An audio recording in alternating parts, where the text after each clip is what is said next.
Таджикистан – это кладезь невероятной культуры и истории. Досмотрите это видео до конца, и вы узнаете, что может попасть в список шедевров наследия ЮНЕСКО из Таджикистана. Подписывайтесь на наше обновление, будете в курсе всех последних и важных событий. Таджикская народная музыка «Фалак» может войти в список наследия ЮНЕСКО. Почему это важно для всех жителей страны, о чем поют? Традиционная таджикская музыка «Фалак» может войти в список мирового нематериального наследия. Межправительственный комитет уже начал рассмотрение заявки от Таджикистана на включение этого вида искусства в число культурного нематериального наследия. До 18 декабря члены комитета рассмотрят в общей сложности 55 заявок из разных стран. Из этого числа 45 поданы на включение в репрезентативный список ЮНЕСКО. Еще 5 обращений направлено в список наследия, нуждающихся в срочной охране, и столько же в реестр передового опыта по сохранению памятников культуры. Таджикистан предложил включить в список традиционное фольклорное пение «Фалак».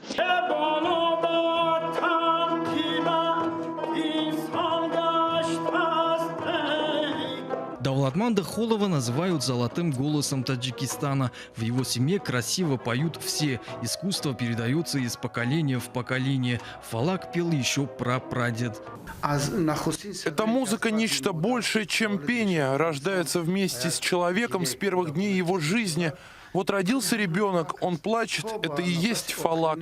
И в вокальном смысле, и в смысле ощущений, которые передает дитя. По мнению экспертов, именно это древнее народное музыкальное достояние имеет реальные шансы войти в список ЮНЕСКО. А вы как думаете? Свои ответы напишите нам, пожалуйста, в комментарии. Символично, что звуки этой музыки неоднократно звучали со сцены штаб-квартиры ЮНЕСКО в Париже в 2005 и 2021 годах во время Дней культуры Таджикистана во Франции. Таджикистанская народная музыка появилась в горах Атлона и Бадахшона несколько столетий назад. Специалисты говорят, это музыкальное искусство раскрывает весь потенциал вокальных данных певца. Внесение в список ЮНЕСКО даст больше возможностей по изучению богатых традиций этого жанра. Все последующие таджикские музыкальные направления берут основу именно от него. Отметим, что уже 5 таджикских памятников включены в список ЮНЕСКО. Это классическая музыка «Шашмаком», которая вошла в список с 2003 года, международный праздник Навруз с 2009, искусство вышивания чакан с 2018, таджикский плов с 2016 и древнее искусство миниатюры с 2020 года. А как вы думаете, что еще можно включить в этот список со стороны Таджикистана? Свои ответы напишите нам, пожалуйста, в комментарии. Будет очень интересно услышать ваше мнение. Это классический фалак. Его исполняют под музыку. Бывает еще горный. Он поется акапелла.